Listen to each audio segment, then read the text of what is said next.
ప్రార్థన చేసుకుందాం. మనం కళ్ళు మూసుకొని చిన్న ప్రార్థన చేద్దాం. దేవుని వాక్యం మనం వినబోతున్నాం. దేవుని స్వరాన్ని మనం వినబోతున్నాం. మనుషుల మాటలు వినటానికి మనం ప్రార్థన చేయని అవసరం లేదు. ఎట్లా ఉన్నామో అట్లాగే వినొచ్చు. కానీ దేవుని మాటలు వినటానికి మనకు ప్రార్థన కావాలి. ప్రార్థన అంటే దేవుని సహాయం కావాలి. ప్రభు, నీ మాటలు నేను వినబోతున్నాను. నీ మాటలు నేను చక్కగా అర్థం చేసుకోవాలి. నీ మాటల్లో ఉన్నటువంటి విలువను, దాంట్లో ఉన్నటువంటి ఆ గంభీరత్వాన్ని నేను అర్థం చేసుకోవాలి. కాబట్టి మనుష్యుల మాటలు విన్నట్టుగా నీ మాట వింటే ఏమి ప్రయోజనం ఉండదు తండ్రి. నాకు బుద్ధి మనోనేత్రాలు తెరువు. నీ వాక్యాన్ని చక్కగా అర్థం చేసుకునే మంచి మనస్సు నాకు ఇవ్వమని నోరు తెరిచి చక్కగా దేవునికి ప్రార్థన చేద్దాం. ఎందుకంటే దేవుడు మాట్లాడే దేవుడు. మన దేవుడు మాట్లాడే దేవుడు. ఆయన నీతో మాట్లాడాలనుకుంటున్నాను, నీ కుటుంబంతో మాట్లాడాలనుకుంటున్నాను.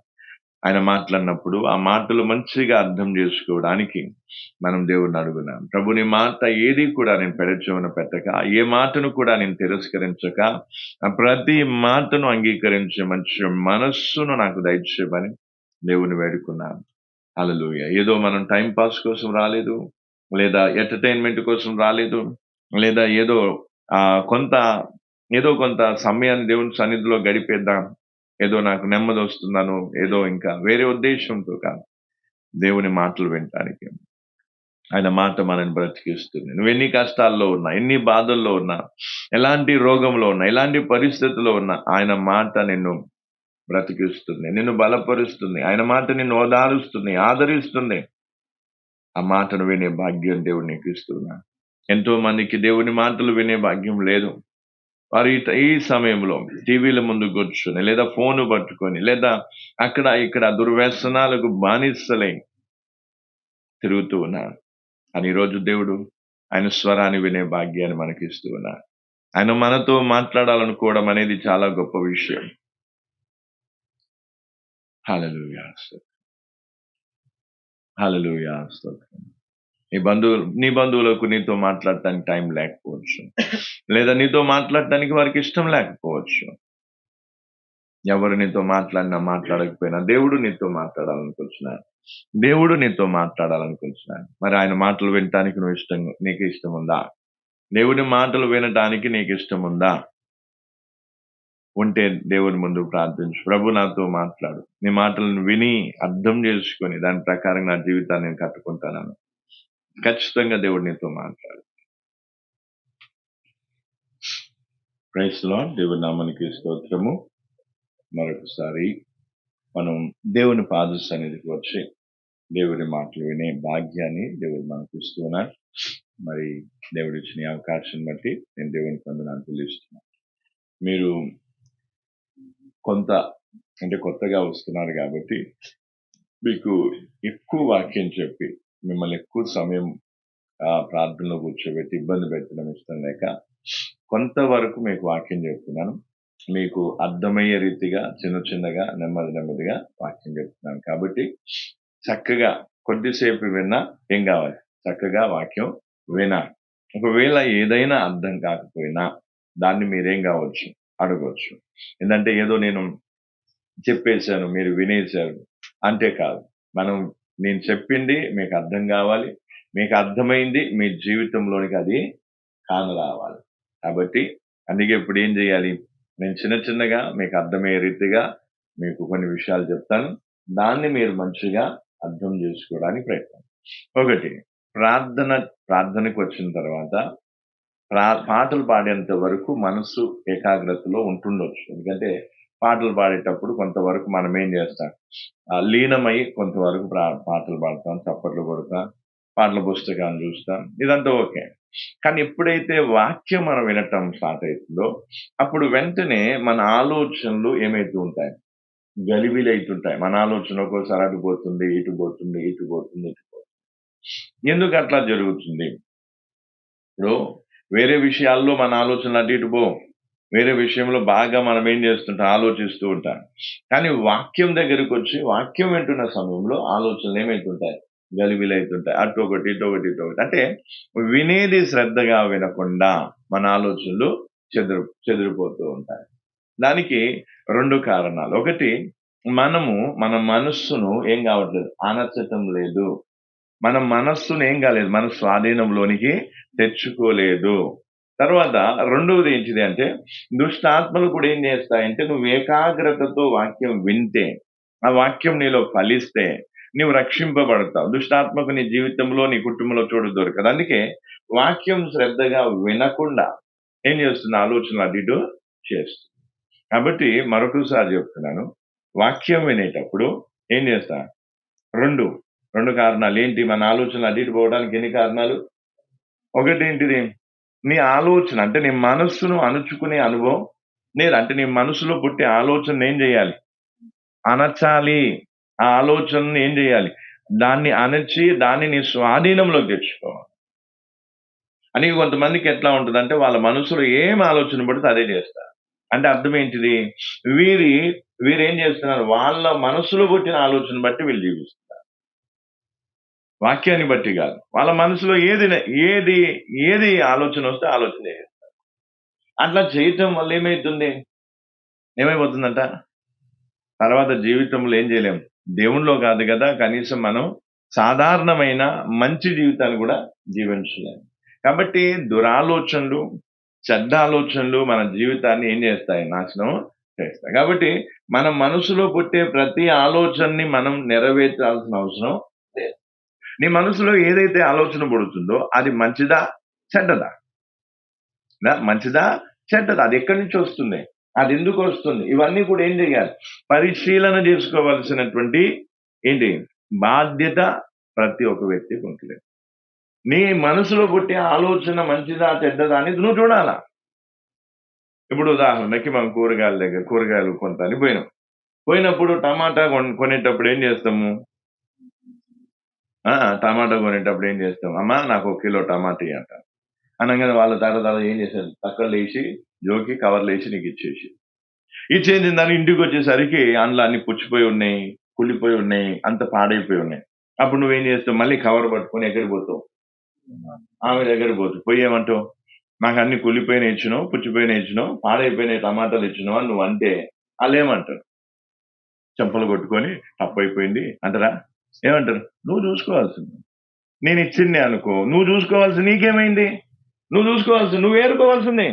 నా చేతికి అందింది నేను ఇచ్చినా, నా చేతికి అందింది నేను ఇచ్చినా, అది ఎట్లుందో ఏమో నేను చూసా, నాకు ఇంతమంది ఉన్నారు, ఇంతమంది కింద నేనేం చేయాలి, అన్ని ఏరుకుంటూ నేను ఇస్తానా, నువ్వేం చేయాలి, నువ్వు ఏరుకోవాలి, నువ్వు చూసుకోవాలి, అది మంచిదా మంచిది కాదా అనేది ఏం చేయాలి, నువ్వు అంటారా లేదా, అట్లనే అంటారా లేకపోతే ఇంకేమైనా అంటారా.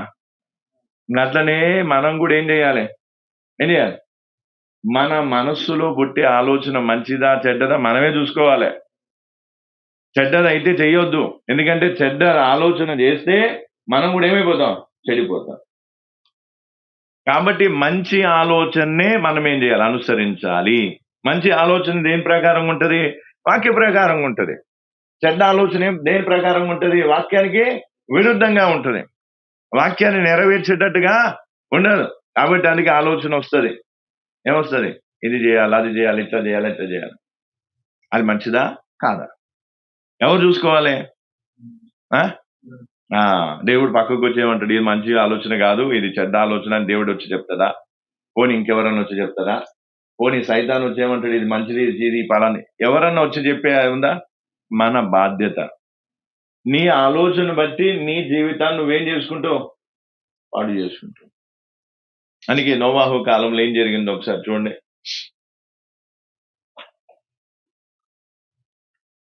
ఆదికాండము 6వ అధ్యాయము, ఆదికాండము 6వ అధ్యాయము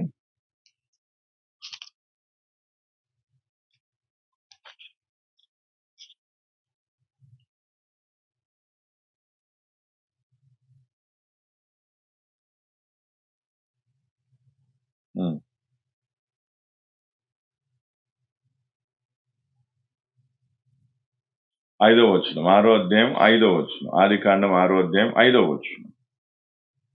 నరుల చెడుతనము భూమి మీద గొప్పదనియు వారి హృదయం యొక్క తలంపులలోని వారి హృదయములో ఏమంట పుట్టే తలంపులు ఊహాంతయు ఎల్లప్పుడూ కేవలము చెడ్డదనియు, ఎల్లప్పుడూ కేవలము చెడ్డదే, మంచి ఆలోచనలు వస్తలేవు. ఏంట నోవాహు కాలంలో మనుషుల పరిస్థితి ఎట్లొచ్చిందంటే, వాళ్ళ పరిస్థితి ఎట్లుందంటే, వాళ్ళ మనసులో పుట్టే ఆలోచన ఏదైతుందో అదంతా చెడ్డదే. మంచి ఆలోచనే. అట్లనే మన పరిస్థితి కూడా చాలా మంది పరిస్థితి ఎట్లుంది, అన్ని చెడ్డ ఆలోచనలే, అన్ని చెడ్డ ఆలోచనలే. అప్పుడు దేవుడు ఏమంటాడు, శబాషి ఇస్తాడు, వెరీ గుడ్, అట్లనే ఆలోచించటడా. ఏమంటాడంట, అలాంటి వారిని చూసి ఏం చేస్తాడు చూడు, అలాంటి అలాంటి ఆ విధంగా చెడ్డగా ఆలోచించే వారిని చూసి ఏం చేస్తాడంట, యెహోవా చూచి తాను భూమి మీద నరులను చేసినందుకు సంతాపము నుండి తన హృదయములు ఏం చేసుకున్నాడంట, నొచ్చుకున్నాడు. చూసారా, అంటే మనం చెడ్డగా ఆలోచించి ఆ చెడ్డ ఆలోచనలు బట్టి నడుచుకుంటే ఏమైతుంది, దేవుడు హృదయంలో నొచ్చుకుంటాడు. దేవుడు హృదయంలో ఏం చేస్తాడు, అదేనా. అందుకే ఏం కావాలి, మన మనసులో పుట్టే ఆలోచన మంచిదా పెద్దదా చూడాలి. ఎవరు చూసుకోవాలి, అన్నం ఉడికిందా లేదా ఎవరు చూస్తారు, కూరగాయ కోసేటప్పుడు మంచిగా ఉందా లేదా ఎవరు చూస్తారు, అంతేనా కదా. ఆకలి అయినప్పుడు అన్నం పెట్టుకొని తినేది ఎవరు, అంటే ఇవన్నీ మనకు మనమే చేసుకుంటాం. పొద్దున బ్రష్ చేసేది ఎవరు, ఏమన్నా నీకు బ్రష్ ఎవరని చేపిస్తా, నువ్వే చేసుకుంటా.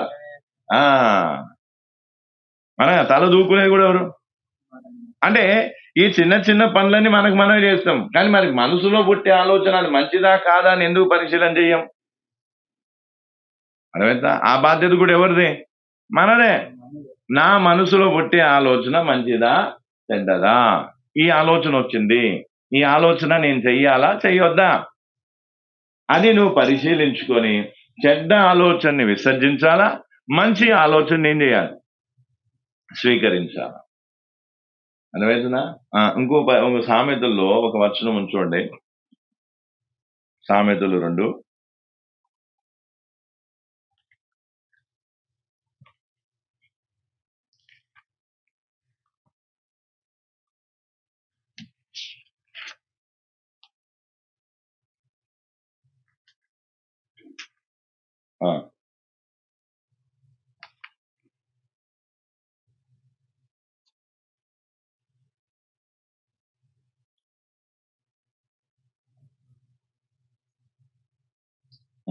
30-31. సామెతలు 1-2 కాదు, సామెతలు 1:30-31. నా ఆలోచన వినలేకపోయేది, నా గద్దింపులు వారు కేవలం తృణీకరించింది. కాబట్టి వారు తమ ప్రవర్తనకు తగిన ఫలమును అనుభవించెదరు.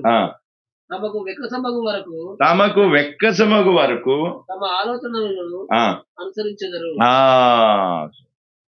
వెక్కసం అంటే ఏంది చెప్పండి, మీరు చెప్పండి. వెక్కసం అంటే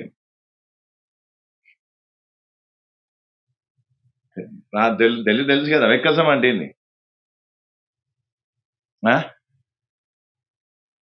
ఎట్లాంటి పరిస్థితి, చెడ్డ ఆలోచనలకు చోటించడం మనకు ఎట్లాంటి పరిస్థితి వస్తుంది, వెక్కసం అగు వరకు మనం ఏం చేస్తాం, మన ఆలోచనలు బట్టే నడుస్తుంది. అంటే మన జీవితం మీద మనకే విసుకొచ్చేటట్టుగా, మన జీవితం మీద మనకే విరక్తి పుట్టేటట్టుగా, అంటే వెక్కసమైపోయే స్థితికి. అందుకే ఏమన్నా చివరి లైన్ చదువు అమ్మా. కాబట్టి వారు తమ ప్రవర్తనకు తగిన ఫలమును అనుభవించెదరు. తమకు వెక్కసమగు వరకు తమ ఆలోచనలు అనుసరించెదరు.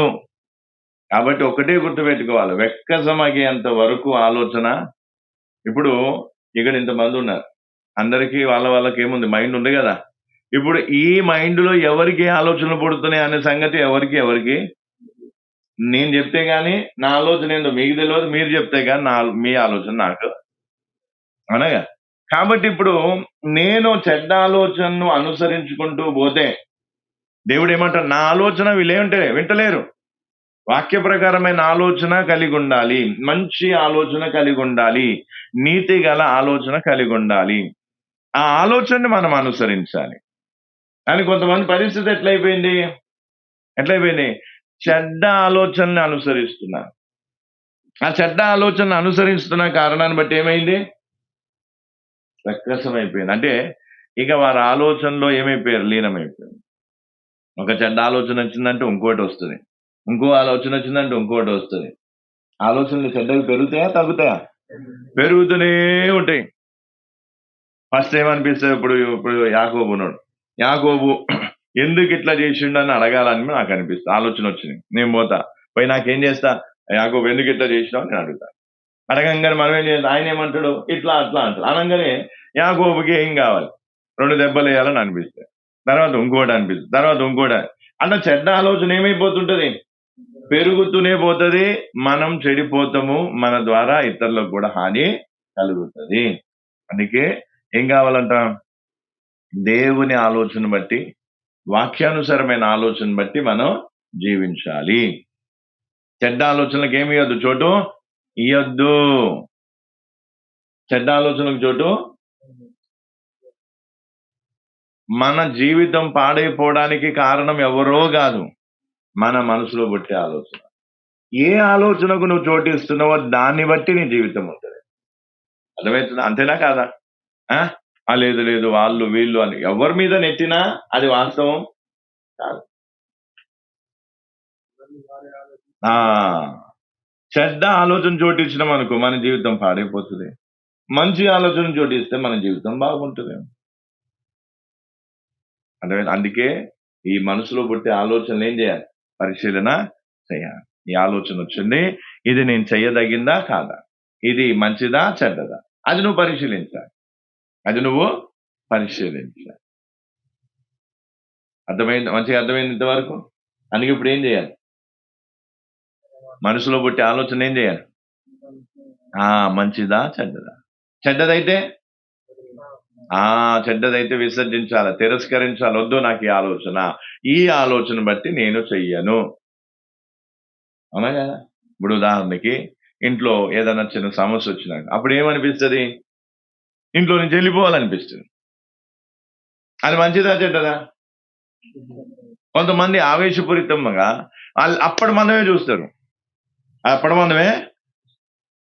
ఇప్పుడు సరే ఇంట్లో నుంచి బయటికి వెళ్ళిపోయినాక పరిస్థితి ఏంటో తర్వాత సంగతి. వీళ్ళు ఏం చేస్తారు, ఆవేశంతో నాకొద్దు వీళ్ళతో నేను ఉండాలి, నేను ఇంట్లో నుంచి వెళ్ళిపోతాను.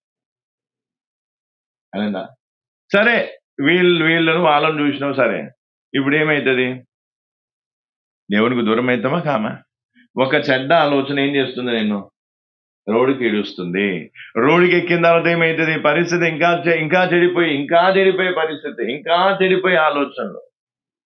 కాబట్టి అందుకే ఏం కావాలి, చాలా జాగ్రత్తగా మన మనసులో పుట్టే ఆలోచన గురించి ఏం చేయాలి, ఆలోచించాలి. ఇది మంచిది కాదు, ఈ ఆలోచనకి నేను చోటు ఇయ్యాను అలా. ఇప్పుడు ఉదాహరణకి ఎవరైనా కోపం గద్దిస్తాడు, అందుకే వాక్యంలో ఉంది, సామెతలు ఏమనుంది చూడండి మళ్ళీ ఒకసారి 30 చదువు. నా ఆలోచన వినలేకపోయేది, నా గద్దింపును వారు కేవలం తృణీకరించారు. నా గద్దింపును వారు ఏం చేశారు, కేవలం తృణీకరించారు. అంటే గద్దింపుకు లోబడిన వారు బాగుపడతారా లేకపోతే ఏం చేస్తారు? గద్దింపుకు లోబడిన వాళ్ళు ఏమవుతారు, బాగుపడతారా లేకపోతే ఏమవుతారు? బాగుపడతారు లేదా? వాక్యం చెప్తున్నాయి, దేవుని గద్దింపుకు లోబడాలి. అలాగే దేవుడిచ్చిన పెద్దలు ఉంటారు, తల్లిదండ్రులు ఉంటారు, లేదా ఇంట్లో పెద్దలు ఉంటారు. పెద్దల గద్దింపుకి ఏం కావాలి, లోబడాలా. దాన్ని తిరస్కరించడం వల్ల ఏమవుతుంది, వారి గద్దింపును తిరస్కరించడం వల్ల ఏమవుతుంది అడుగుతున్నా. అందుకే దేవుడు కొన్నిసార్లు దేవుని దాసుని ద్వారా గద్దిస్తాడు, తర్వాత మన ఇంట్లో ఉన్నటువంటి పెద్దల ద్వారా కూడా మనం ఏం చేస్తాడు, గద్దిస్తాడు. ఆ గద్దింపును మనం ఏం చేయాలి, అర్థం చేసుకోవాలి. వీళ్ళు ఎందుకు గద్దిస్తున్నారు, ఆ గద్దింపు వెనక ఏముంది, నా మంచి కోరి గద్దిస్తున్నారా, లేదా నా మీద కక్ష తీర్చుకుంటున్నారా, లేదా ఇంకేం, అది నువ్వేం చేయాలి, గ్రహించాలి. కానీ మనం ఏం చేస్తాం, ఎవరైనా కోపం చేస్తే మనకు నచ్చదు, ఎవరైనా కోపం చేస్తే మనకు చాలా మందికి నచ్చదు. నచ్చకపోవడమే కాకుండా గద్దిస్తే మళ్ళీ వాళ్ళని తిరిగి మనం ఏం చేస్తాం. ఎందుకంటున్నాం, ఎందుకంటే గద్దింపుకు లోబడే ఏం లేదు, మనసు లేదు.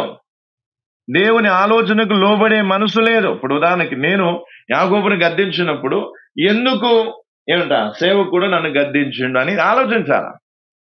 దాని వెనుక మేలు నీకు కనిపిస్తుంది. ఆ మేలు నీకు కనిపించింది అనుకో, అప్పుడు ఏమవుతావు, ఆ గద్దింపుకు లోబడితే నీకు మేలు జరుగుతుంది, నీకు మంచి జరుగుతుంది. నీకు జరగాల్సిన కీడు నుంచి నువ్వేమవుతావు? తప్పింపబడతావు.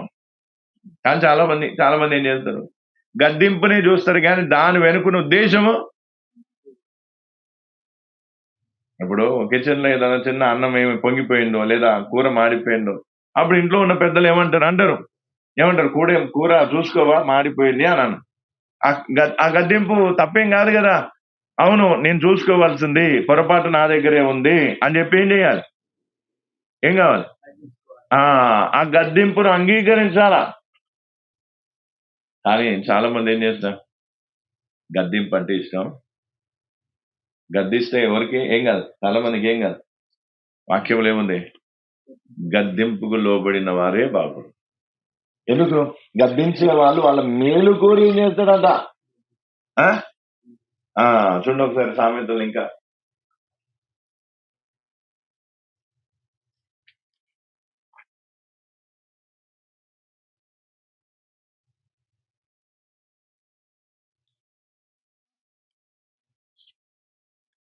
సామెతలు 27 అధ్యాయం.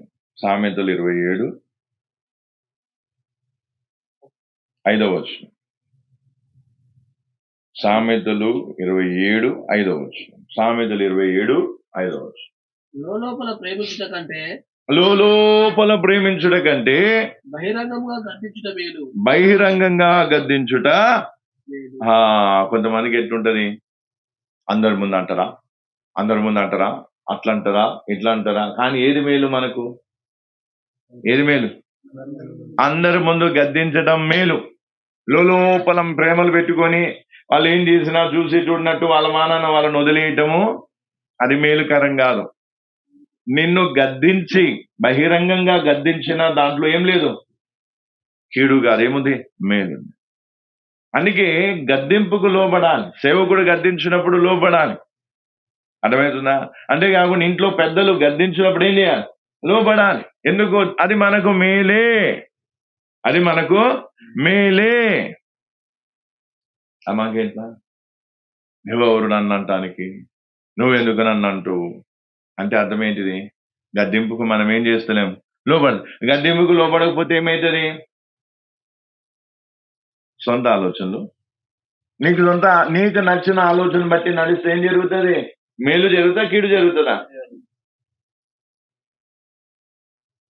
లోకంలో మనల్ని ప్రేమించిన అంటే అందరికంటే ఎక్కువ ప్రేమించేది ఎవరు? దేవుడు, తర్వాత దేవుని సేవకులు, తర్వాత మన కుటుంబీకులు, తల్లిదండ్రులు, అన్నదమ్ములు, అక్కచెల్లెలు, ఎవరైతే వాళ్ళందరూ కూడా మనల్ని ప్రేమించే వాళ్ళే ఉంటారు. కానీ ఎంతో కొంత ప్రేమిస్తారు. మనం పాడైపోతూ చూడాలని ఎవరికి. అందుకే ఇప్పుడు ఏం చేయాలి? మరి మళ్ళీ ఒకసారి ఏమని రాసింది చూడండి. లోపల ప్రేమించుట కంటే ప్రేమించుట కంటే బహిరంగంగా గద్దించుట. లోపల ప్రేమించుట కంటే బహిరంగంగా, గట్టి చెప్పాలి. గద్దింపులు ఏముంది? మేలుంది. తల్లి గద్దించిన అందులో ఏముంటది? మేలు. తండ్రి గద్దించిన అందులో ఏముంటది? మేలు. అత్త గద్దించిన అందులో ఏముంటది? మేలు. అలా మామ గద్దించిన అందులో ఏముంటది? మేలు. భర్త గద్దించిన అందులో ఏముంటది? మేలు. అన్న గద్దించిన అందులో ఏముంటది? మాకెట్లుంటది? నేను బాగుంటాం వాళ్ళకి ఇష్టం లేదు, అందుకే అందరి ముందు నన్నని అవమానపరుస్తున్నాను. నువ్వు అవమానంగా ఎంచితే అది అవమానంగా అనిపిస్తుంది, అది మేలుగా నువ్వు ఎంచితే అది మేలే కనిపిస్తుంది. మనం దాన్ని చూసే విధానం బట్టి ఉంటది అలా కదా. అందుకేమంట, లోపల ప్రేమలు పెట్టుకుంటే కాదు. ఏం కావాలంట? గద్దించాలి. ఏం చేయాలంట? గద్దించాలి. ఇంకా ఇంకో వచనం అదే సామెతల్లో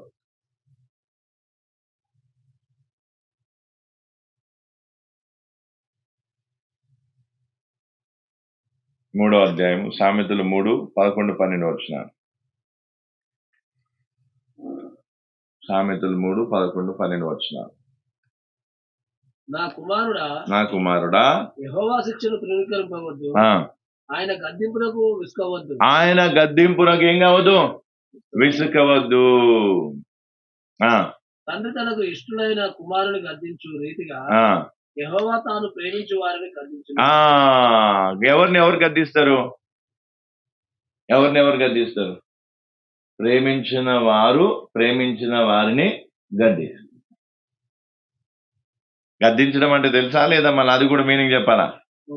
ఆ, కోపంగా చెప్పడం, ఆ వ్యక్తిని ఏం చేయడం? దిద్దడానికి ఆ, ఆ, సరి చేయడం. కాబట్టి అందుకే ఇప్పుడు ఏం చేయాలి? ఎవరిని ఎవరు గద్దిస్తారు? నేను ప్రమోదుని ప్రేమిస్తున్నా, నేను ప్రమోదుని ఏం చేస్తా? గద్దిస్తా. ఎందుకు గద్దిస్తున్నా? ప్రేమ ఉన్న కారణాన్ని బట్టి. ప్రేమ లేకపోతే ఏం చేయను? గద్దించా. ఏం చేస్తా? వదిలేస్తా. కానీ ప్రేమ ఉంటే ఏం చేస్తా? ఖచ్చితంగా గద్దిస్తా. అందుకే దేవుడు కూడా, దేవుని స్వభావం ఏంటిదంట? ఎవరినైతే ఇష్టపడతాడో, ఎవరినైతే ప్రేమిస్తాడో వాళ్ళని దేవుడు గద్దిస్తాడు. ఎందుకు గద్దిస్తున్నాం? వారు చేసే ఆలోచన, చేసే ప్రవర్తనను దిద్దడానికి. అదేనా? కొంతమందికి ఎట్లుంటుందంటే వాళ్ళు సైకోలు, వీళ్ళు మూర్ఖులు, వాళ్ళు పిచ్చోళ్ళు, ఇవన్నీ మాట్లాడు. ఒకసారి ఆలోచన, ఎవరైనా కోపం చేసినప్పుడు, ఎవరైనా మనని గద్దించినప్పుడు దాని వెనుకున్న ఉద్దేశం ఏంటో, దాని వెనుకున్న ఆలోచన ఏంటో మనం ఏం చేయాలి? ఆలోచన చేయాలా, చూడాలా. గద్దింపు రాగానే ఎవరైనా గద్దించినప్పుడు వెంటనే ఏది పడితే అది ఆలోచించి ఏం కావద్దు, జీవితాన్ని పాడు చేసుకోవద్దు. ఏం కావద్దు? జీవితాన్ని పాడు చేసుకోవద్దు. అందుకే ఇప్పుడు ఏం చేయాలంట? ఏం చేయాలి? గద్దింపుకి ఏం కాదు, లోపడితే బాగుపడుతున్నా, లేకపోతే ఎట్లుంటాం? ఒక చిన్న ఇన్సిడెంట్ చెప్తా. నేను ట్రైనింగ్ లో ఉన్న తర్వాత ట్రైనింగ్లో ఢిల్లీలో ఉన్నప్పుడు అక్కడ పాస్టర్, పెద్ద పాస్టర్, మా సామిల్ పాస్టర్ వచ్చిన తర్వాత ఆ పాస్టర్ దగ్గర ఏదో చిన్నగా మీటింగ్లో ఏదో జరిగితే నేనేం చేసిన, ఆ రోజు పాస్టర్ని, అక్కడ ఉన్నటువంటి సంఘాలు అన్నిటిని వదిలేసి వెళ్ళిపోయినా. ఇంటికి కూడా వస్తలేను. నేను ఎక్కడికి పోతున్నా? ఢిల్లీ రైల్వే స్టేషన్కి వెళ్ళిపోయి అక్కడ ఏదో ట్రైన్ కనిపిస్తే ఆ ట్రైన్లో ఎక్కేసిన. ఆ ట్రైన్లో ఎక్కితే నాకు తోడుగా పక్కకున్న ఆయన కూడా ఇంటిని వదిలిపెట్టిపోతుండ. ఆయన ఏమన్నాడు?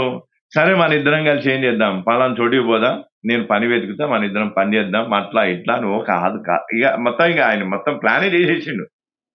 నేనేమో కోపంతో ఏం చేసిన, పాస్టర్ గద్దింపుకు నేనేం చేయలేదు, లోపలే. ఎందుకంటే నాకు కొత్త నాకు వాక్యం తెలియదు పూర్తిగా. ఇక నా కోపం వచ్చింది, నేనేమైపోయినా వదిలిపెట్టి వెళ్ళిపోయిన తర్వాత ట్రైన్ ఎక్కేసిన తర్వాత పక్కన ఇంకొక ఆయన ఉన్నాడు. ఆయన కూడా అంటే నేను కూడా ఇల్లు వదిలిపెట్టిపోతున్నా, మనం వెళ్దాం, పని చేద్దాం పలానా చోట, అది ఇదని చెప్పి సరే అనుకున్నా. ఇక కొద్దిసేపు పోయినా, కొంత దూరం పోయినాక ఇక నాకు కలవరం స్టార్ట్ అయింది, భయం స్టార్ట్ అయింది. ఇక తిరిగి మళ్ళీ ఎక్కడికి పోవాలి? పాస్టర్ దగ్గరికే పోవాలని ఆలోచన. ఎంత చేసినా కూడా పాస్టర్ దగ్గరికే పోవాలని ఆలోచన. ఇక నా వల్ల కావటం లేదు. నేనేం చేసిన, అక్కడ ట్రైన్ ఒక చోట ఆగింది, నేను అన్నది దిగిపోతున్నా.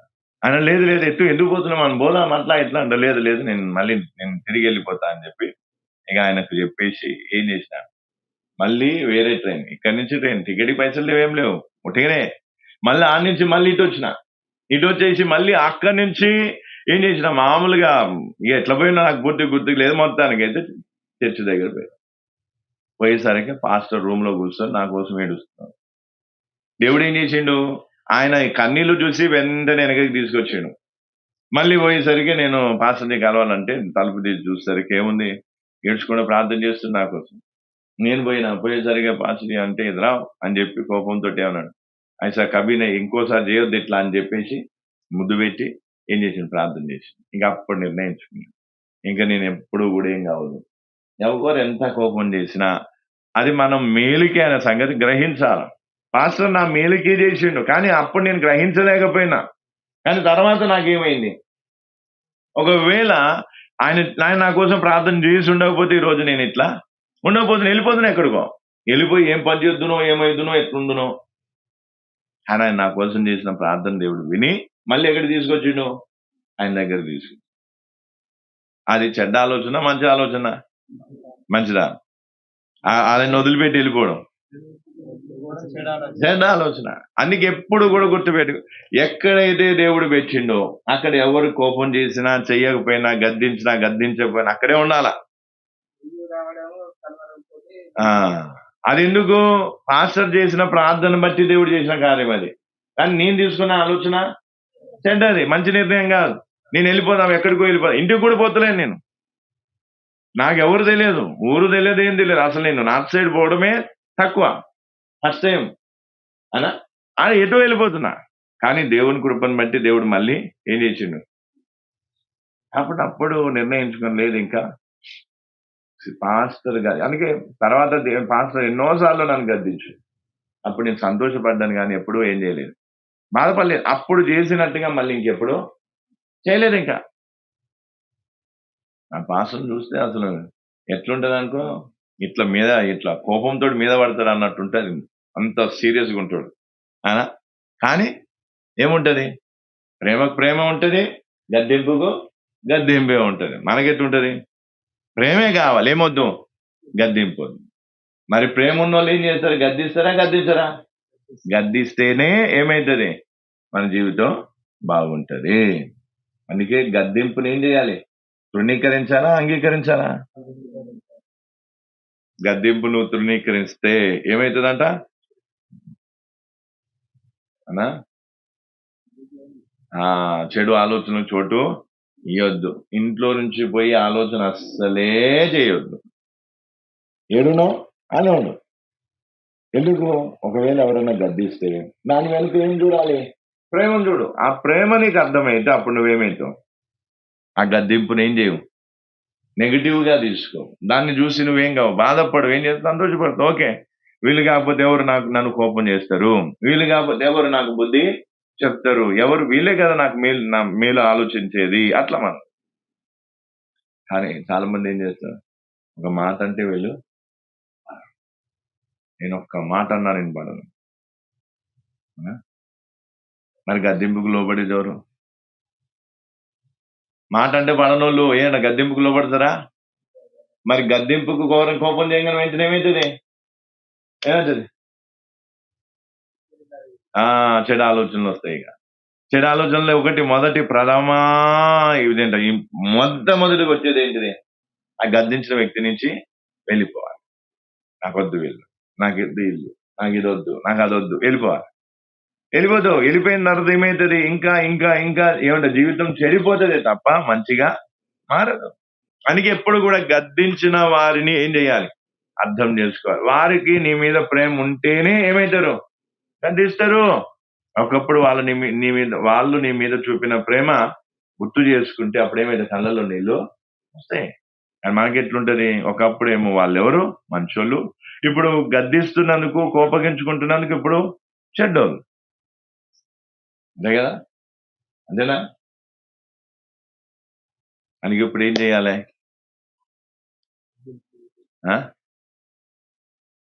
చెడు ఆలోచనకు చోటు. నేను ఎందుకు ఇది చెప్పిన, గద్దించినప్పుడు, ఒక వ్యక్తిని దిద్దినప్పుడు మనకు మొట్టమొదటికి వచ్చే చెడ్డ ఆలోచన ఏంది, ఇల్లు వదిలిపెట్టి, వాళ్ళను వదిలిపెట్టి, నువ్వు ఎవరినో వదిలిపెట్టి వెళ్ళిపోతే నువ్వు బాగుపడతావని ఏదో సినిమాల్లో చూసినట్టు కాదు. సినిమాల్లో పోయిన వాళ్ళు, ఇల్లు వదిలిపెట్టి పోయిన వాళ్ళు ఏమయ్యారు, రౌడీ షీటర్లు అయ్యారు, గన్నులు పట్టిరు, హత్య చేసిరు, అంతకులు. అంతే కదా, సినిమాల్లో కూడా అదే కదా చూపించేది. వాళ్ళు ఏం చేస్తారు, చిన్నగా ఇల్లు వదిలిపెట్టి పోయినప్పుడు చూపిస్తారు, పెద్దగా అయినా చూపిస్తారు. మధ్యలో వీళ్ళు ఎట్లా బతికిరు, ఏం సంగతి? ముందులాగా లేదు జమానా. ముందులాగా ఇంట్లున్న వాళ్ళకే ఏం లేదు, ఇంట్లున్న వాళ్ళకే ఏం లేదు సేఫ్టీ. ఇక అదే బయటికి పోయిన వాళ్ళకి ఇంకేం సేఫ్టీ ఉంటుంది, కాబట్టి అందుకే ఏం కావద్దు, ఎన్నటికి ఏం కావద్దు, గద్దింపును తిరస్కరించొద్దు. దేవుడు ఎవరినైతే ప్రేమిస్తాడో, లేదా దేవుని ప్రేమను బట్టి ఎవరినైతే ప్రేమిస్తారో వాళ్ళు ఏం చేస్తారు, గద్దింపు ఏం చేయాలి, స్వీకరించాలి. ప్రభా, ఈ గద్దింపుని బట్టి వందనాలు, ఇందులో నాకు మేలే ఉంది. ఏముంది, మేలే ఉంది. అంతేనా కాదా? గద్దింపులు ఏముంది,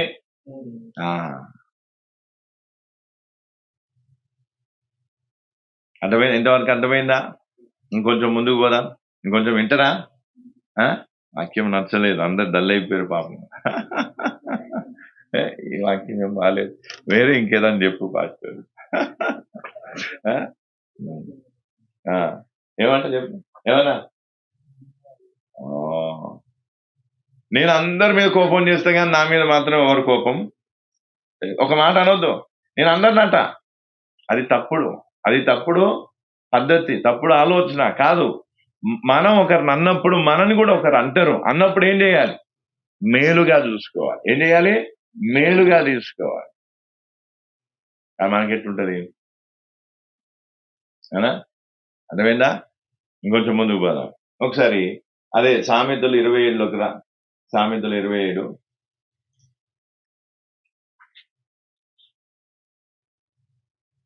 సామెతలు 27 6వ వచనం. సామెతలు 27:6. మేలును కోరి స్నేహితులు గాయములు చేయును. స్నేహితులు గాయము చేయును. పగవాడు లెక్కలేని ముద్దులు పెట్టును. హల్లెలూయా.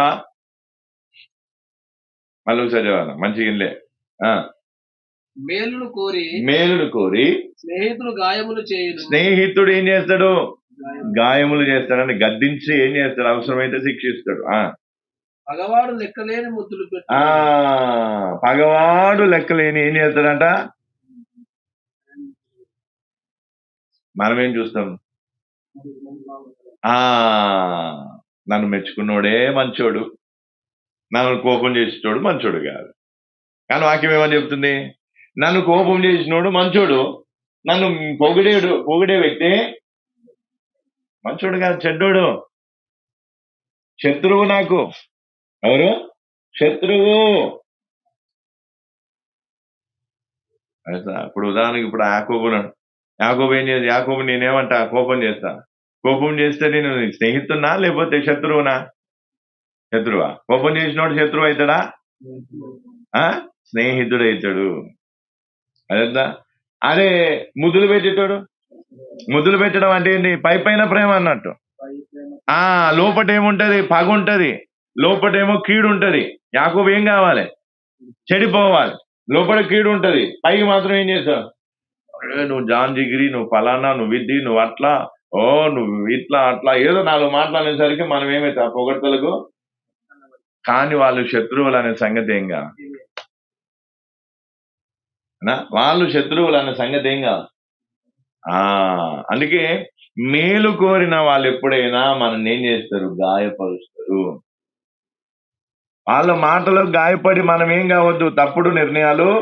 ఎందుకు? ఆ మాటలు మనల్ని ఇప్పుడు గాయపరుస్తుండొచ్చు, కానీ మన భవిష్యత్తుకి లేదా మన జీవితానికి ఏం కలుగుతుంది? అది మేలు కలగజేస్తుంది. కానీ ఇప్పుడు ఏమంట? పొగడ్తల్లో ముంచేటోళ్ళు, అయినా అందచందాల గురించి పొగిడేవారు, లేదా ఇంకేదో ఏదో విధంగా. ఈ పొగిడే వాళ్ళు ఎప్పుడు కూడా ఎవరు? స్నేహితులు కాదు, వాళ్ళు ఎవరు? శత్రువులు. నీ జీవితాన్ని పాడు చేసేవాళ్ళు. అందుకే ఎవరైనా ఎక్కువగా పొగిడేంది అర్థం చేసుకోవాలి. వీళ్ళెవరు? గట్టి చెప్పాలా? అర్థం కాలే. ఇప్పుడు చూడండి, ఇప్పుడు లోకరీతిగా అయితే కోపం చేసినోడేమో చెడ్డోడు, మనల్ని పొగిడేటోడేమో మంచోడు. ఇప్పుడు మనం అనుకునేది. కానీ దేవుని దృష్టిలో, దేవుని వాక్య ప్రకారం చూస్తే ఎవరు మంచోళ్ళు, ఎవరు చెడ్డోళ్ళు? కోపం చేసినోడేమో మంచి, పొగిడేవాడేమో చెడ్డ. ఎందుకు? ఆ మనిషి తనలో ఏం చేసుకున్నాడు? నీకు కీడు చేయాలనే ఆలోచన కలిగి ఏం చేస్తున్నాడు? నిన్ను పొగుడుతున్నాడు. ఏం చేస్తున్నా? పొగుడుతున్నా. ఆ పొగడటం వల్ల ఏమైతుంది? నీకేమనిపిస్తుంది? అరే నన్ను పొగుడుతున్నాడంటే, లేదా ఏమే నన్ను పొగుడుతుందంటే, నీకు చాలా తెలివి ఉంది, నీకు ఇంత తెలివి ఉంది, నీకు టాలెంట్ ఉంది, నీకు ఫలాంది ఉంది, నీకు ఇట్లుంది, నీకు అట్లుంది. ఎందుకు? నిన్ను ఏం చేయాలి? గుంతలో వేయాలంటే ఏం చేయాలి? పొగడాలి కదా. నువ్వు కీడు. అందుకే మీరు ఎప్పుడైనా చూసిరా, ఎక్కువ పొగిడే వాళ్ళే ఏమవుతారు? మోసగాళ్ళ. అవునా కాదు? ఎక్కువ పొగిడే వాళ్ళే మోసగాల కాదా? చెప్పండి. అదే ఒకవేళ మనం మేలు కోరే వాళ్ళు అయితే ఏం చేస్తారు? కోపం. గాయం చేస్తారు, గద్దిస్తారు, మనకేం చేస్తారు? గాయం చేస్తారు, గద్దిస్తారు, మనకేం చేస్తారు? మేలు చేస్తారు. దానివల్ల మనకేం కలుగుతుంది? మేలే కలుగుతుంది. అందుకే ఇప్పుడు మనం అర్థం చేసుకోవాల్సింది ఏంటిది? ఏం అర్థం చేసుకోవాలి? గద్దింపు మనకు మేలు. గద్దింపు మనకు. అందుకే నేను ఎవరిని కూడా ఎప్పుడు పొగడను. ఎందుకు? సరే, సాక్ష్యంగా సరే పలానా వ్యక్తిలో దేవుడు కార్యం చేసిండు, పలానా వ్యక్తి దేవుడిని నమ్ముకున్నాడు, పలానా సాక్ష్య రూపకంగా చెప్పేది వేరు. కానీ ముఖస్తుతి చేయడం, ముఖస్తుతి చేసే వాళ్ళు ఎవరైనా మనకు శత్రువులే తప్ప. అందుకే ఇప్పుడు నేను అనొచ్చు ఏమంటా, వీళ్ళు మంచి విశ్వాసులు, దేవుడి కోసం ఇంత చేసిరు అంత చేసిరని వాళ్ళు ఇచ్చినవి వాళ్ళు చేసినవి అని లిస్టు చదవచ్చు. చదివితే ఎట్లుంటది? వీళ్ళకు బాగుంటది, వాళ్ళకు బాగుంటది, నాకు కూడా ఎంతో కొంత ఏముంటది ప్రాఫిట్ ఉంటాయి. అవునా కదా? అందుకే ఈరోజు చాలా మందికి ఏం కావాలి? పొగడతలు కావాలి. ఏం కావాలి? పొగడతలు. అనా?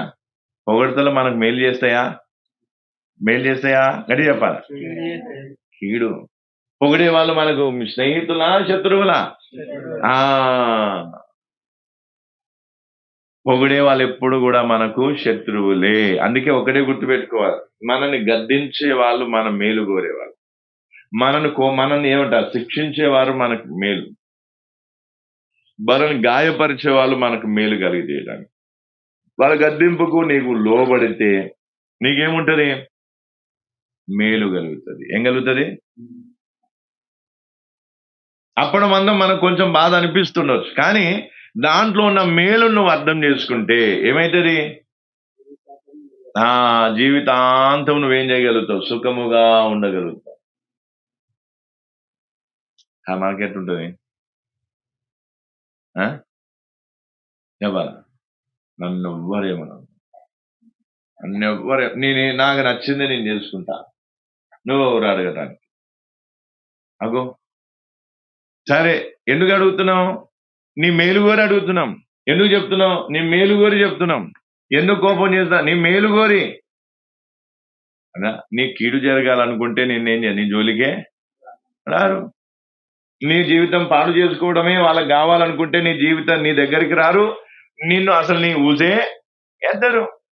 కానీ మనం ఏం చేస్తాం అనా? అందుకే ఈరోజు ఏం కావాలంట? గద్దించే వాళ్ళు స్నేహితులు, గాయపరిచే వాళ్ళు స్నేహితులు. గద్దింపు ద్వారా మనకేం కలుగుతుంది? మేలు. పొగిడే వాళ్ళ ద్వారా పొగుడుతారు, బాగా పొగుడుతారు. చూసా, పొగుడుతారు లేదా? యు ఆర్ సో హ్యాండ్సమ్ అంటారు, యు ఆర్ సో బ్యూటిఫుల్ అంటారు. ఏమిట నీ జుట్టు బాగుంది అంటారు, నీ కాలు బాగున్నాయి అంటారు. ఇట్లా ఒక్కొక్కటి చెప్పేసరికి మనం కూడా ఏం చేస్తాం? పొగడతలకి. లోకమంతా అట్లనే ఉంది. లోకమంతా అంతే కదా? లోకమంతా ఎట్లుంది? ఒకవేళ భార్య భర్తల మధ్యలో ఎందుకు గొడవ అయితే, భర్త ఒకవేళ భార్యను ఖండిస్తే, భార్యను ఏదైనా విషయం నువ్వు ఎందుకు ఇట్లా చేసినావు అని అంటే గొడవలు. అదే ఇక భర్త ఏమనకుండా భార్యను పొగుడుతూ పోతే గొడవలు అయితాయా? నీలాంటి భార్య దొరకటం నా అదృష్టం, నేను ఏ జన్మలో ఏ పుణ్యం చేసుకున్నావు, లోకరీతిగా చెప్తున్నా అని చెప్పినావు అనుకో, అప్పుడు భార్య గొడవ పడుతుందా? ఉండయ్యా, నీకు ఇప్పుడే ఆమ్లెట్ వేసిస్తా, ఇప్పుడే నీకు కావాల్సిన నీకు ఇష్టమైన కూర అంతా చేసిస్తా, ఎందుకు? నన్ను పొగిడే భర్త దొరికింది నాకు. అదే కానీ కొంతమంది ఎట్లుంటారు, మా భర్త ఎప్పుడు నన్ను ప్రేమగా చూస్తాడు, కానీ ఆ ప్రేమ ఎట్లా కనిపిస్తుంది? కోపంలో చూపిస్తున్నాడు. ప్రేమ ఎట్లా? కోపంలో చూపిస్తా. కానీ మనకి ఎట్లుంటది? కోపం అంటాం, కానీ ఆ కోపం వెనకేముంది? ప్రేమ ఉంది. ఆ గద్దింపు వెనకేముంది? ప్రేమ ఉంది. అదేనా? అందుకే ఇప్పుడు ఏం చేయాలి? నాకు కూడా ఎదిగిన పిల్లలు ఉన్నారు ఇద్దరు. నేనేమంటే ఏదైనా విషయం ఉంటే కోపం చేస్తా, ఖచ్చితంగా. కోపం చేసినప్పుడు వాళ్ళు మామూలు సైలెంట్ అయిపోతారు, ఇంకేమను. చిన్న ఆమె కొంచెం ముందు అలిగేది, ఇప్పుడు ఏమైపోయింది? బాప్టిజం తీసుకున్నాక అది కూడా మొత్తం మానేసింది. ఇక ఏమంటారు? సరేనా ఎందుకంటే వాళ్ళకి తెలుసు నేను ఏం చెప్పినా వాళ్ళ మేలు కోసమే. ఒకసారి ప్రేమగా చెప్తా, ఒకసారి కోపంగా చెప్తా, ఒకసారి గద్దిస్తూ చెప్తా, ఒకసారి బెదిరిస్తూ చెప్తా. ఎందుకంటే పిల్లలకి మా నాన్న ఏం చెప్పినా మాకు మేలే అలా. అందుకే మేలుని అర్థం చేసుకోవాలి. ఏం చేయాలి? మేలుని అర్థం. అందుకే చెడు ఆలోచనకు చోటు ఇవ్వాలి. ఎవరైనా ఏదన్నా అన్నా దాన్ని ఏం చేయాలి? మేలుకరంగా చూసుకో. అందుకే ఇప్పుడు స్నేహితులు ఎవరు, శత్రువులు ఎవరు తెలిసిపోయిందా? స్నేహితులు ఎవరు? గట్టి చెప్పాలి. స్నేహితులు ఎవరు? అనా గద్దించి మనం సరిచేసి మనకు అనేకమైన విషయాలు నేర్పించాలనుకున్న వాళ్ళు ఎవరు? మన స్నేహితులు. కానీ మనం పొగుడుతారు చూడు, మనం ఏం చేసినా వాళ్ళు అది మంచిది కాదని తెలుసు, అయినా కూడా వాళ్ళు మనం పొగుడుతారు. ఎందుకు? వాళ్ళు ఎవరు? మనకు శత్రువులు. అందుకే ముఖస్థుతి చేసే వాళ్ళు మనకు శత్రువులు అనే సంగతి ఏం కావాలి?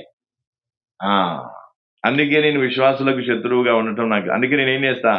వీలైన మట్టుకు గద్దించి దిద్దుతానే తప్ప నేను ఎప్పుడూ ఎవరిని పొగడను. పొగిడితే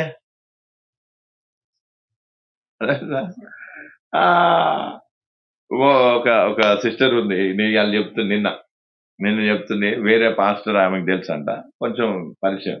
ఈమె గురించి సంఘంలో చెప్పిండంట. సంఘంలో ఏమని చెప్పిండు? మాకు సిస్టర్ ఉంది, ఆమె ముఖాముఖి చెప్తుంది, పలాంది అట్లా ఇట్లా అని ఆమె గురించి గొప్ప చెప్పేసరికి అది ఆమె చూసి ఏమని చెప్తుంది, మళ్ళీ నాకు చెప్తుంది, పాస్టర్ గారు ఆ పాస్టర్ నా గురించి ఇట్లా చెప్పిండు, అట్లా చెప్పిండు, మంచిగా చెప్పిండంటే నేనేం చేసిన అంటే అర్థం ఏంటిది? నా దగ్గర అట్లాంటి ఎక్స్పెక్ట్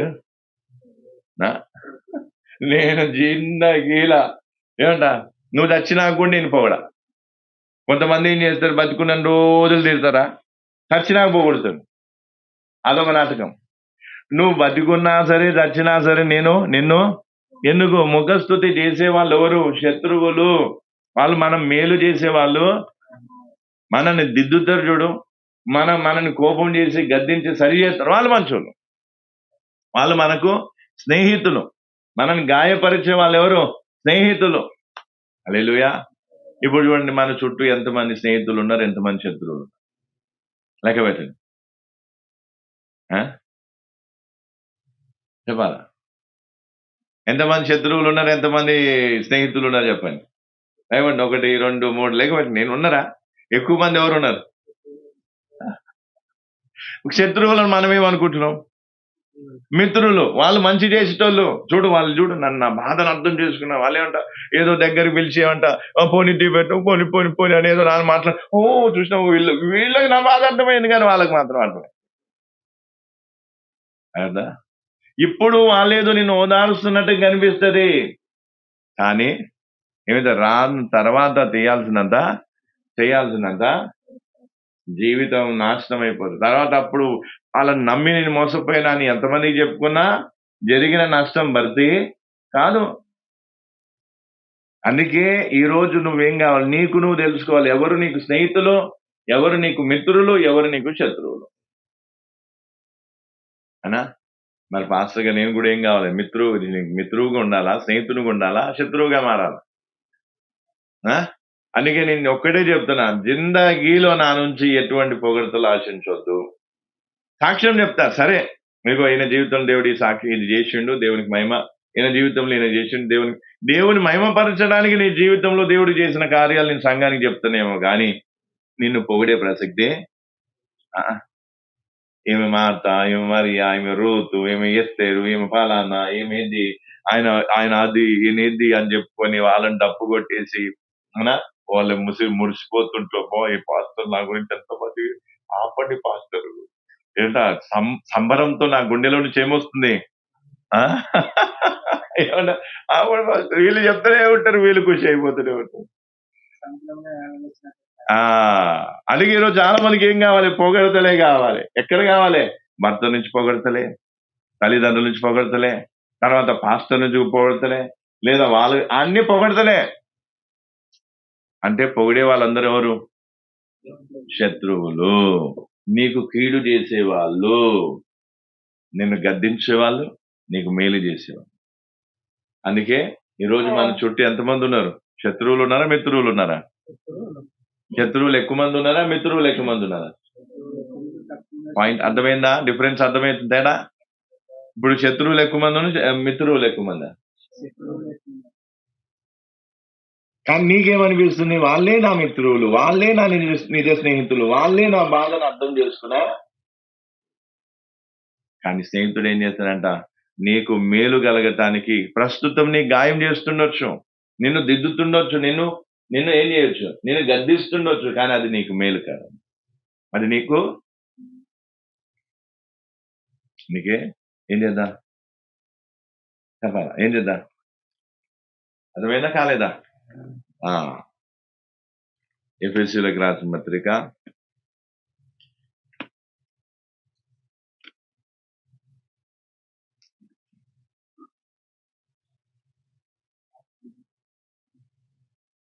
ఎఫెసీయులకు రాసిన పత్రిక 6వ అధ్యాయం.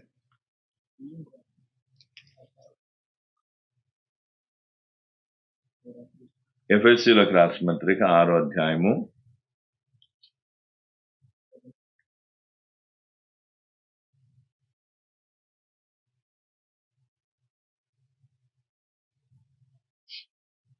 1, 2, 3 వచనాలు. ఎఫెసీయులకు రాసిన పత్రిక 6వ అధ్యాయం 1, 2, 3 వచనాలు. పిల్లలారా, ప్రభువునందు మీ తల్లిదండ్రులకు విధేయులైయుండుడి, ఇది ధర్మమే. నీకు మేలు కలుగునట్లు నీ తండ్రిని తల్లిని సన్మానింపుము, అప్పుడు నీవు భూమి మీద దీర్ఘాయుష్మంతుడవగుదువు. ఇది వాగ్దానంతో కూడిన ఆజ్ఞలలో మొదటిది. వాగ్దానంతో కూడిన ఆజ్ఞ ఏంటిదంట? వాగ్దానంతో కూడిన ఆజ్ఞ. అంటే ఈ ఆజ్ఞకు లోబడితే దేవుని వాగ్దానం మనకు వర్తిస్తుంది. అందుకే ఏం కావాలంట? తల్లికి తండ్రికి ఏం కావాలి? తల్లిదండ్రుల గద్దింపుని ఏం కావాలి? తిరస్కరించొద్దు. భర్త గద్దింపుని ఏం కావాలి? తిరస్కరించొద్దు. కుటుంబ పెద్దలు, అన్నలు ఉంటారు, అక్కలు ఉంటారు, వాళ్ళు గద్దించినప్పుడు ఏం కావద్దు? తిరస్కరించొద్దు. అలాగే పాస్టర్ గద్దించినప్పుడు ఏం చేయాలి? తిరస్కరించొద్దు. వాటిని ఏం చేయాలి? దాని వెనుక ఏముంది? మేలుంది. ఏముంది? ఏం మేలుంది? కింద చదువు. రెండవది, నీకు మేలు కలుగునట్లు నీ తండ్రిని తల్లిని సన్మానింపు, అప్పుడు నీవు భూమి మీద దీర్ఘాయుష్మంతుడవగుదువు. అప్పుడు నీవు భూమి మీద ఏమైతా? దీర్ఘాయుష్మంతుడు. అంటే ఎక్కువ కాలం బ్రతుకుతావు. ఆ బ్రతుకులో సంతోషం, ఆనందం ఉంటుంది, దేవుని ఆశీర్వాదం ఉంటుంది. అందుకే ఈ చివరి దినాల్లో మనం ఏం చేయాలి? ఎవరు శత్రువులు, ఎవరు మిత్రువులు గ్రహించాలి. పొగిడిన వాళ్ళ మాటలు విని మోసపోవద్దు. పైకి మాత్రం ఏం చేస్తారు? లోపల నీ మీద భిన్నమైన ఆలోచన, పైకి మాత్రం ఏం చేస్తారు? నిన్ను ప్రేమిస్తున్నట్టుగా నటిస్తారు. కానీ వాస్తవానికి అది ప్రేమ. నిజమైన ప్రేమ ఏముంటుంది? గద్దించేదే నిజమైన ప్రేమ, గాయపరిచేదే నిజమైన ప్రేమ. అందుకే ఈ రోజు నుంచి ఏం చేద్దాం? చెడు ఆలోచనల గురించి చెప్పిన. చెడు ఆలోచన ఏంది? గద్దించినప్పుడు మనలో పుట్టే మొదటి ఆలోచన, చెడ్డ ఆలోచన ఏంటిది? ఇల్లు వదిలిపెట్టుకోవాలి, వీళ్ళతో నాకొద్దు, వీళ్ళతో ఉన్న సంబంధం నాకొద్దు. ఇలాంటి ఆలోచనలన్నీ ఏంటివి? చెడ్డవి. ఆలోచన పెట్టుకోదేమనాలా? ప్రభువా, ఈ గద్దింపు నేను తిరస్కరించను, ఈ గద్దింపు నేనేమైతా? స్వీకరిస్తా.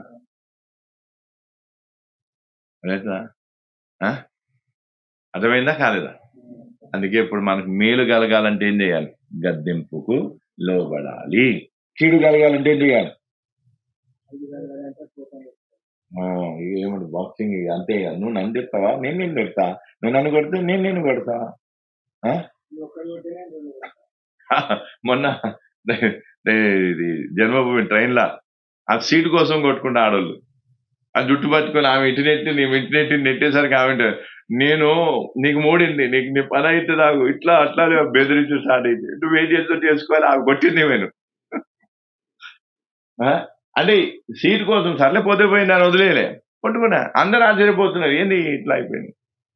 ట్రైన్లా, బస్సుల సంగతి అంటే ఇంకా ఫ్రీ బస్సు వచ్చినప్పటి నుంచి ఇంకెన్నో గొడవలు అవుతున్నాయి. అంటే ఇప్పుడు నువ్వు కొడితే నేనెందుకు కొనుక్కుంటా? నేను కూడా కొడతా. నువ్వు తిడితే నేను కూడా తిడతా. కానీ ఎదుటి వ్యక్తి నన్ను గద్దించినప్పుడు లేదా నన్ను కోపం చేసినప్పుడు దాని వెనుకున్న మేలు అర్థమైంది అనుకో, అప్పుడు మౌనంగా దాన్ని స్వీకరిస్తాను. ఓకే అంట, ఇది నా మేలుకే, ఇది నా క్షేమంకే, కాబట్టి ఈ మేలుని నేను ఈ గద్దింపు నేను అంగీకరిస్తా అని నువ్వు అన్నావు అనుకో, అప్పుడు ఏమైతుంది, నీకు దీర్ఘాయుష్మంతులు అవుతావు. ఈ భూమి మీద బ్రతికినంత కాలం సుఖముగా దేవుని ఆశీర్వాదాన్ని నువ్వు అనుభవిస్తావు. నీ జీవితం అనేకులకు ఏమవుతుంది, ఆదర్శంగా. అందుకే ఏం కావాలి, గద్దింపు కావాలంటే మాట అన్నప్పుడు నేను ఒకటైతే నేను రెండు అనాలని అది ఉండదు అంటేనే నాకు చెప్పండి. అందుకే ఇప్పుడు ఏం చేయాలి, బలవంతం ఏం లేదు. మేలు కావాలంటే లోపడ, కీడు కావాలంటే తిరగబడు. ఎంత తిరగబడితే అంత కీడు. దేవునికి దూరం అవుతావు, సావాసానికి దూరం అవుతావు, దేవుని సేవకునికి దూరం అవుతావు. తర్వాత ఏమవుతుంది, ఉన్న ప్రశాంతమైన వాతావరణం ఏమవుతుంది, పోతుంది. ఇంకా రకరకమైన ఆలోచనలు వస్తాయి. అర్థమైందా? ఆత్మహత్య చేసుకోవాలనే ఆలోచన కూడా ఏంటిది, చెడ్డ ఆలోచనే. రైతుడా, ఆ చెడ్డ ఆలోచన మనం ఏం చేయాలి, తిరస్కరించాలా. ఈ చెడ్డ ఆలోచన నాకు వద్దు, నేను నా అంతటి నేను రాను. ఒకవేళ దేవుడు పిలుచుకుంటే పోతా, నా అంతటి నేను ఎంత పరిస్థితి వచ్చినా సరే నేనేం గాను. అర్థమవుతుందా? అందుకే ఈ రోజు నుంచి చిన్న చిన్న కుటుంబ సమస్యల కారణం బట్టి ఏం చేస్తున్నారు, చచ్చిపోతున్నారు. వాళ్ళు చచ్చిపోవడం కాకుండా పిల్ల అభంశుభం తెలియని పిల్లల్ని కూడా చంపేస్తారు. ఇదంతా ఏంటిది, నిన్న చెడు ఆలోచన. ఇంట్లో నుంచి వెళ్ళిపోవాలి, లేకపోతే చచ్చిపోవాలి, లేకపోతే కోపం చేసిన వాళ్ళ మీద తిరగబడి వాళ్ళకి ఏదో కీడు, ఇదంతా కూడా చెడ్డ ఆలోచన. అవన్నీ ఏమైపోవాలి, ఈరోజు ఏమైపోవాలి, సమాధి. అట్లాంటి ఆలోచనలు వదిలేయాలి. ఏమన్నారు ప్రభు, నన్ను గద్దించిన వాళ్ళు నాకు మేలే చేస్తున్నారు. గద్దిని ఎంతసేపు, ఎంత అంటారానని. ఇప్పుడు బహిరంగంగా, ఇప్పుడు అందుకే ఏమంట, బహిరంగంగా గద్దించే వాళ్ళు ఏం చేస్తారంట, మేలే. అందుకే ఇప్పుడు ఏం చేయాలి, చెప్పాలా, చేద్దాం, ప్రార్థన చేద్దామా? ఏమైనా అర్థమైన కాలేదా? శత్రువులు ఎవరు, మిత్రువులు ఎవరు? ఇప్పుడు ఇంకోటి గుర్తుపెట్టుకోండి, నేను వాక్యం చెప్పేటప్పుడు ఉన్నది ఉన్నట్టు వాక్యం వస్తుంది. ఎందుకంటే ఏముంది ఏం లేదని ఎవరికి తెలుసు, దేవుని తెలుసు, దేవుడు మాట్లాడుతుంది. ఎవరు ఏదో చెప్తే నేను వాక్యములు ఎప్పుడు ఒకసారి కాదు, చాలా కొంతమంది అయితే ఏం చేసేది, రాత్రి మాట్లాడుకునేది పొద్దున వాక్యంలోకి వచ్చేది. ఇక వీళ్ళు ఏం చేసేది, నువ్వు చెప్పినావా పాస్టర్కి, నువ్వు చెప్పినావా అని వాళ్ళు అనుకునేది. అది నేను చెప్పలే. మరి పాస్టర్కి ఎట్లా తెలిసిందంటే అప్పుడు వాళ్ళకి అర్థమైంది, దేవుడే చెప్పిండు. నీకు ఇప్పుడు ఏం జరిగింది ఏందో మనకు తెలియదు, నాకు అసలే తెలియదు, నేను తెలుసుకోను కూడా. నేను అడిగిన, బాబు ఏమైంది, ఎట్లున్నారు, ఏమైనా అవుతున్నాయా, మరి ఏంది సంగతి చెప్పు. సరే ఎట్లయిందా, అయితే ఆగి వాక్యం చెప్తున్నాను. ఇట్లాంటి మనస్తత్వం మనదే కాదు. నేను ఒకటే అంటా, ప్రభు ఏం చెప్పాలని ప్రార్థన చేస్తాం, దేవుడు ఏదైతే వాక్యం. అందుకే నేను చేస్తున్నాను చిన్న వాక్యం వినేటప్పుడు ఆలోచనలు ఎందుకు అటు ఇటు అవుతాయి. దానికి కారణం ఏంటిది, నీ మనస్సు నువ్వేం చేయలేదు, అణుచుకోలేదు, స్వాధీనపరచుకోలేదు. కాబట్టి నీ మనసులో అనేకమైన దురాలోచనలు వస్తున్నాయి. ఆ దురాలోచనలు ఎందుకు వస్తున్నాయి, ఏ సందర్భంలో వస్తున్నాయి? నిన్నెవరన్నా గద్దించినప్పుడు, నిన్నెవరన్నా కోపం చేసినప్పుడు, నీ తప్పుని దిద్దినప్పుడు నీకేమొస్తున్నాయి, దురాలోచన. ఏంటి ఆ దురాలోచన? ఒకటి ఏంటిది, ఇంట్లో నుంచి వెళ్ళిపోవడం. ఇంకో దురాలోచన ఏంటిది, ఆత్మహత్య చేసుకొని చావాలనుకోవడం. ఈ దురాలోచనలు మనం ఏం చేయాలి, తిరస్కరించాలి. ఈ ఆలోచన వద్దు. ఈ ఆలోచన, నేను చాలా ఒక 5-6 సంవత్సరాలు ఉండుంటా, కానీ మా ఇంటి పక్కన ఒక అక్క ఉండేది, చాలా బుజ్జక్క, కానీ చాలా మంచిది. అయితే నన్ను చాలా ఇష్టపడేది, నేను కూడా ఆమెను ఇష్టపడేది. ఎందుకంటే చాలా ప్రేమగా చూసుకున్నాను. ఆమె ఏమైందేమో వాళ్ళ ఇంట్లో పెళ్లి చేసినాక మరి ఇంటికాడ ఏమైందో ఏమో తెలియదు. కానీ ఒకరోజు నేను ఇంట్లోనే ఉన్నా, ఇక కేకలు వినిపిస్తున్నాయి, సౌండ్లు వినిపిస్తున్నాయి, జనాలు వచ్చేసారు. చూసేసరికి ఆమె ఏం చేసింది, అప్పుడే నేను అట్లా పోతుంటేనే ఆమె గడప దగ్గర కూర్చుంది. నేను ఇంటికి పోయినా కొద్దిసేపటికి సౌండ్ వినిపిస్తుంది. ఏందా చూసేసరికి ఏమైపోయింది, ఆమె తలుపు పెట్టుకొని ఊరేసుకొని చచ్చిపోయింది. మంచి యవనస్తురాలు, మంచి గుణం, పాపం చాలా మంచిదే. ఎందుకు, ఎందుకంటే చెడు ఆలోచనకి ఏమి ఇచ్చింది? చోటు ఇచ్చింది. కాబట్టి ప్రాణం తీసుకోవడం అనేది చెడ్డ ఆలోచన, అది మంచి ఆలోచన. ఇంట్లో నుంచి వెళ్ళిపోవడం అనేది చెడ్డ ఆలోచన, అదేం కాదు, మంచి ఆలోచన కాదు. అందుకే ఈరోజు ఏం కావాలి? చెడు ఆలోచనలు మనం ఏం కావాలి? విసర్జించాలి, తెలుసుకోవాలి ఏది మంచిది ఏది చెడ్డది. మంచి ఆలోచన స్వీకరించాలి, చెడ్డ ఆలోచన ఏం చేయాలి? త్రోసించాలి. వద్దు నాకు ఈ చెడ్డ ఆలోచన. అందుకే జీవితం బాగుండాలంటే, మనం బ్రతికినంత కాలం మేలును అనుభవించాలంటే ఏం కావాలి? గద్దింపును స్వీకరించాలి. గద్దింపు వెనుకున్న ప్రేమను అర్థం చేసుకోవాలి. గద్దింపు వెనుకున్న అర్థమవుతుందా? ఇప్పుడు ఉదాహరణకి ఉదాహరణకి ప్రమోద్ ఉన్నాడు. ప్రమోద్ని వాళ్ళ తల్లిదండ్రులు ఊరికే కోపం చేస్తాం. ఇప్పుడు నేను వచ్చాను, ఉదాహరణ చెప్పు. నేను కోపం చేస్తానా లేకపోతే నేను పొగుడుతానా? ఎందుకు? వాళ్ళు ఎంత ప్రేమిస్తున్నారో వాళ్ళకంటే రెట్టింపు నేను ఎందుకంటే వాళ్ళ శరీరాన్ని చూసి, నేను ఆత్మను చూసి ఈయన పరలోకంలో ఉండాలని నేను వాళ్ళకంటే ఇంకెక్కువ కోపం చేస్తా, కానీ తక్కువ మా బాస్ మంచోడు, మమ్మల్ని ఏమన్నాడు, అట్లాంటి వాళ్ళే కావాలా? ఏమన్నోళ్ళు కావాలా? అనేటోళ్ళు కావాలా? అనేటోళ్ళు ఉంటే మనకేందంట కష్టం. పాస్టర్ ఎప్పుడు చూసినా వాక్యంలో నన్నే అంటాడు, నేను అలా అనకపోయినా వాళ్ళకే అనిపిస్తుంది అది నాకే అని. అందుకే ఇప్పుడు ఏం చేద్దాం ప్రార్థన చేద్దామా? కళ్ళు మూసుకుని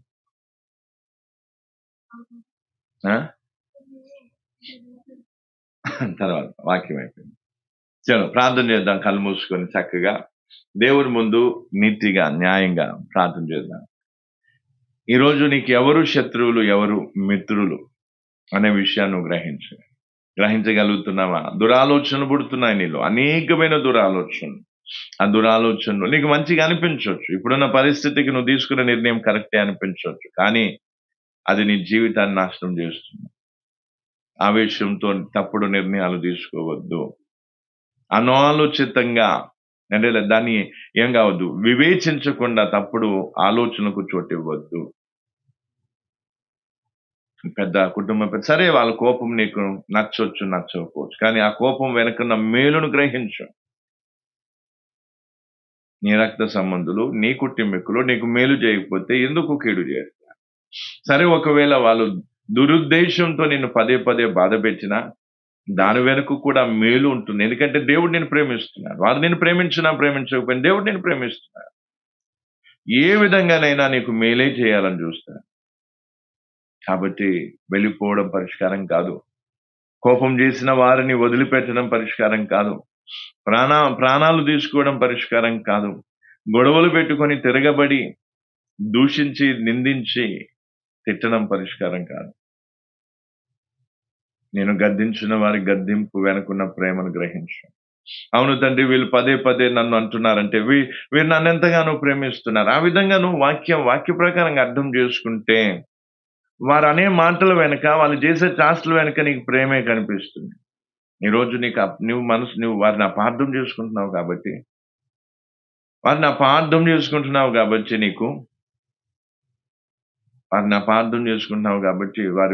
వారిలో ఉన్న ప్రేమ, ఆ గద్దింపు వెనుకున్న ప్రేమ, లేదా నీకు మేలు జరగాలనే ఆ తాపత్రయం అనేది నీకు అర్థంగా నీకు గ్రహించలేదు.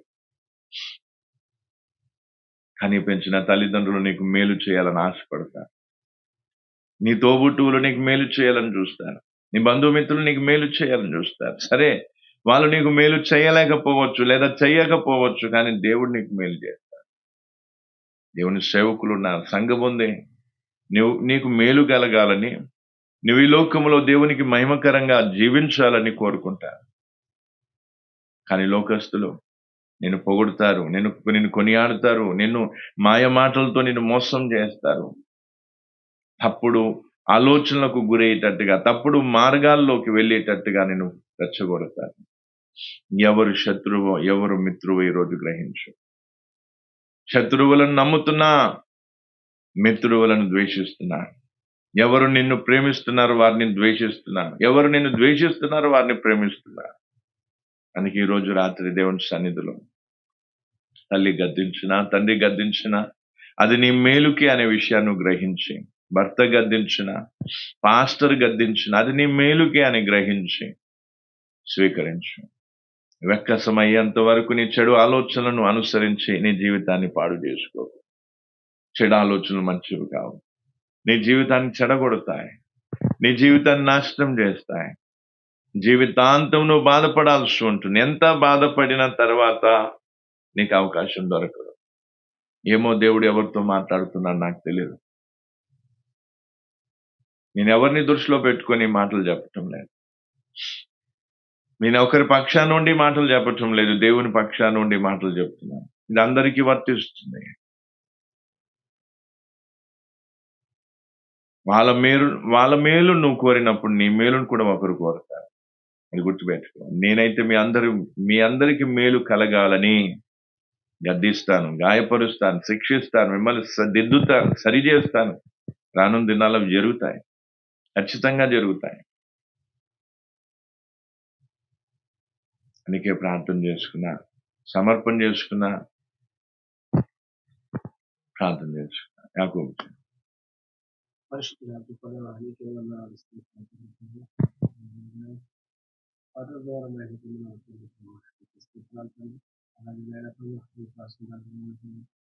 పలికించమైన మాటలు గ్రహించి సహాయం చేయాలి.